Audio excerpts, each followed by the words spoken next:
Bonjour, je suis Carmen Goudreau, je suis médium. Comme vous savez, je fais aussi du paranormal. Dans les vidéos précédentes, je vous ai parlé des grands-parents, des parents, des jeunes enfants qui décèdent, qui prennent le canal.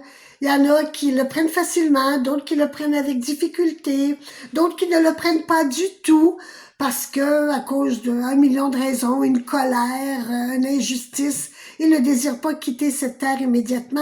Ils veulent y rester pour mieux comprendre la situation.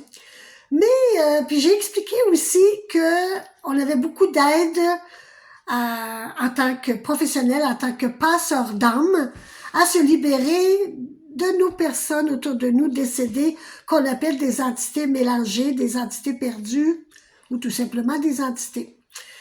Mais dans cette vidéo, je vais vous parler de ceux qui sont un peu plus compliqués à faire partir de la maison parce que c'est pas toujours facile de faire partir une entité.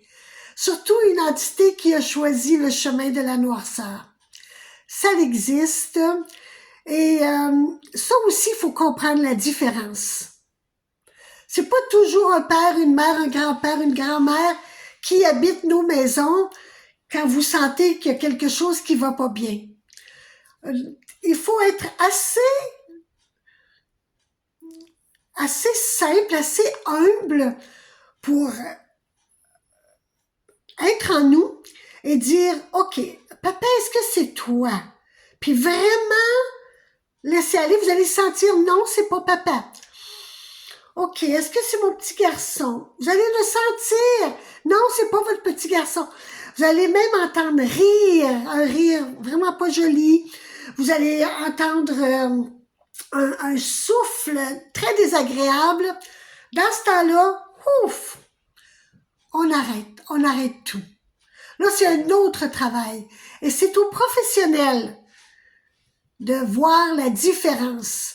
Parce qu'une entité est tellement, il y a tellement de différentes sortes d'entités qui peuvent rentrer dans vos maisons ou rentrer dans votre âme ou être dans un lieu de travail qu'il faut être très professionnel pour dire, OK, je sais de quel genre d'entité. Cette entité-là, c'est une entité de noirceur. Elle cherche à se nourrir. Elle se nourrit d'émotions. Il y a des entités qui peuvent choisir une maison et y rester très longtemps. Ça, c'est vraiment pas bon, c'est très dangereux même. Il y a des entités qui voyagent de maison en maison. Avoir une entité en nous, tout le monde en a. Parce que ça rentre, ça sort, tout dépend de ce qu'on a à leur offrir.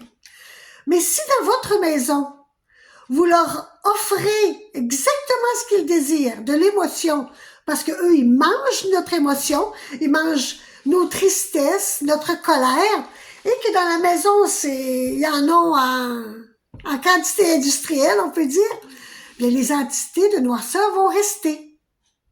Et tranquillement, vous allez être bien avec eux.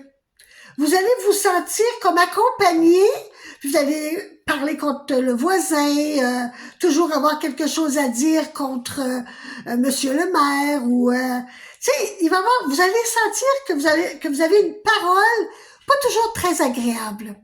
Mais ça, c'est une autre raison pourquoi il faut être assez humble envers nous-mêmes pour dire, mais je suis méchante. Mais pourquoi j'ai cette parole-là qui blesse?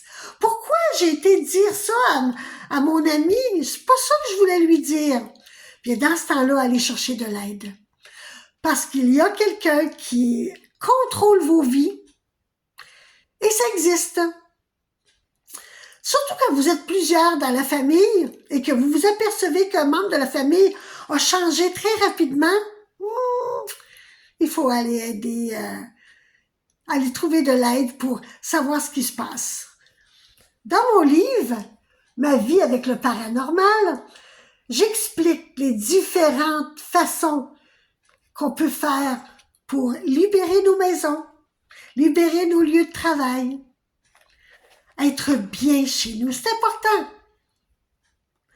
La phrase que je dis souvent, s'ils n'ont pas payé le loyer, ils ne sont pas invités. Alors, soyez bien, soyez heureux chez vous, parce que c'est votre lieu de vie à vous.